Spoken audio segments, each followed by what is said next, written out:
हमारा ये कार्यक्रम रघुवंशी समाज के द्वारा श्री साकेतवासी श्री कनक बिहारी जी दास महाराज जी के द्वारा ये यज्ञ का घोषणा की गई। भगवान रामचंद्र जी के जो मंदिर में प्राण प्रतिष्ठा होने के उपलक्ष्य में रघुवंशी समाज, क्योंकि वो हमारे समाज के थे, इसलिए हम लोग खुशी में ये यज्ञ कर रहे हैं जो एमपी से आए हुए हैं। ये यज्ञ कितने दिन तक चलेगा? ये कार्यक्रम जो है 10 तारीख से 18 तारीख तक चलेगा। 10-18 तारीख तक ये। और ये कितने? छिंदवाड़ा, विदिशा, नरसिंहपुर, रायसेन, धार, पूरा मध्य प्रदेश है और तुम्हारा महाराष्ट्र के भी है। तो सबके रुक और सब प्रसाद कब बटेगा? रोज चल रहा है और सामान्य लोग यहाँ के जो अयोध्या के वो लोग भी आके यहाँ पर भंडारण में प्रसाद ले रहे हैं। जी, आपका शुभ नाम? मेरा चौधरी निरंजन सिंह है। ये 2121 कुंडी यज्ञ है। इसमें 13 लाख आहुतियाँ प्रतिदिन दी जाती हैं और करीब 1 करोड़ 30 लाख आहुतियाँ जो है पूरे 8 दिन में होगी। जी। कल उसका आखिरी दिन है, पूर्ण आहुति कल होगी। कलश यात्रा तक बताओ। कलश यात्रा हमारी 10 तारीख को थी, 11 तारीख से हमारी आहुति चालू हुई। फिर उसके कारण जो है पूरा अयोध्या में हम लोग यहाँ से लेकर के नया घाट तक पहुँचे थे, पूरा अयोध्या में पूरा। और एक बहुत अच्छा कार्यक्रम हमारा 10 तारीख में रहा है। उसके बाद 11 तारीख से हमारी आहुतियाँ डलना चालू हो गई। सभी ज़िले के लोग, यहाँ तक महाराष्ट्र के भी लोग हमारे यहाँ आए, राजस्थान वगैरह सबके लोग यहाँ आए हुए हैं, गुजरात के रघुवंशी आए हैं। यहाँ पर जो अयोध्या में 104 गांव जो है, पूरा गांव से लेकर सराय से लेकर टोटल गांव के लोग भी यहाँ आए हुए हैं। हमने उन लोगों को पगड़ी से सम्मानित भी किया है। ये वो हमारे ही भाई, हमारे ही समाज है, कोई दूसरा समाज नहीं है। और ये जो यज्ञ है, हमारे साकेतवासी कनक बिहारी महाराज, जिनको यज्ञ सम्राट की उपाधि दी गई थी, जब राम जन्मभूमि में सुप्रीम कोर्ट ने ये पूछा था कि कोई रघुवंश समाज का वंशज है, तब हमारे मध्य प्रदेश के यहाँ 10,000 लोग आए थे और उन्होंने 1 करोड़ 11 लाख रुपए जन्मभूमि को हम लोगों ने दिया था। उसी समय हमारे साकेतवासी कनक बिहारी दास जी ने यह तय कर लिया था कि 10 फरवरी 2024 में हम यहाँ पर 9,009 कुंडी यज्ञ करेंगे, लेकिन बीच में वो साकेतवासी हो गए अप्रैल में।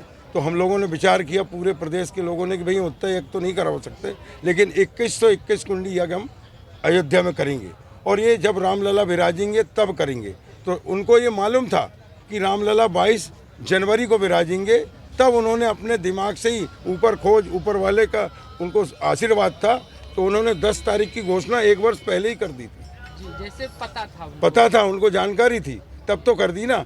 तो उन्हीं के कृपा से, उन्हीं कृपा पात्र से आज ये यज्ञ हो रहा है। अभी आपने देखा अयोध्या के अंदर में जितनी बारिश कम हुई है, उसके बाहर आप चले जाइए बाउंड्री में, तो आपको बहुत ज़्यादा बारिश हुई थी अभी 4 रोज पहले। ये सब उन्हीं की कृपा है और उन्हीं की कृपा से ये यज्ञ हो रहा है। और हमारे पूरे मध्य प्रदेश के जितने भी रघुवंश समाज के लोग हैं पूरी तरह से उसमें लगे हुए हैं।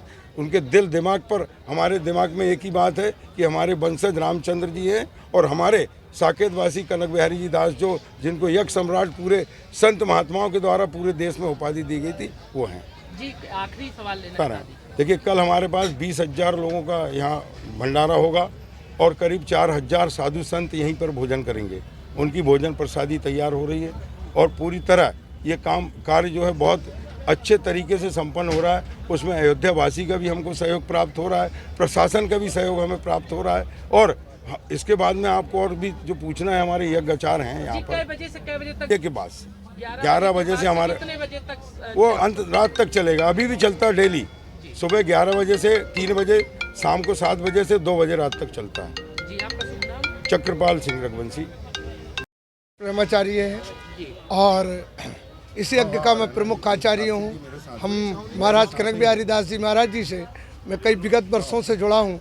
महाराज जी की हार्दिक इच्छा थी कि इस यज्ञ का मैं आचार्य प्रमुख रहूँ और संपादित कराऊँ, और भगवान राम की कृपा से मुझे बड़ा बल मिला और इस यज्ञ को हम निर्विघ्नता पूर्वक पूर्ण आहुति की ओर संपादित कराने के लिए जा रहे हैं।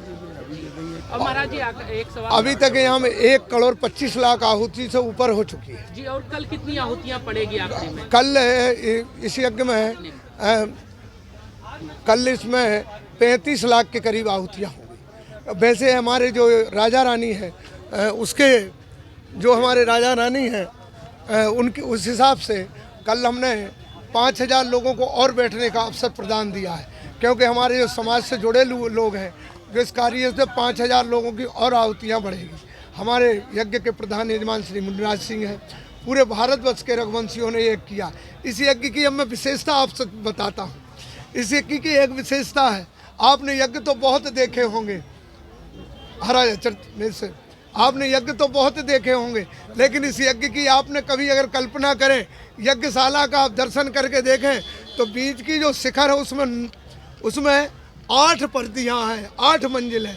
8 क्या है?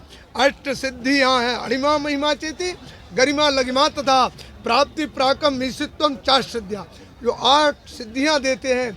हनुमान चालीसा में आया 8 सिद्धियाँ नवनिधि के दाता, और 9 हमारे खंड में बटा हुआ है। एक विशालतम भारतवर्ष जब अफगानिस्तान, इंडोनेशिया से लेकर बाली से लेकर पाकिस्तान से लेकर बांग्लादेश से लेकर भारत नवखंड में था।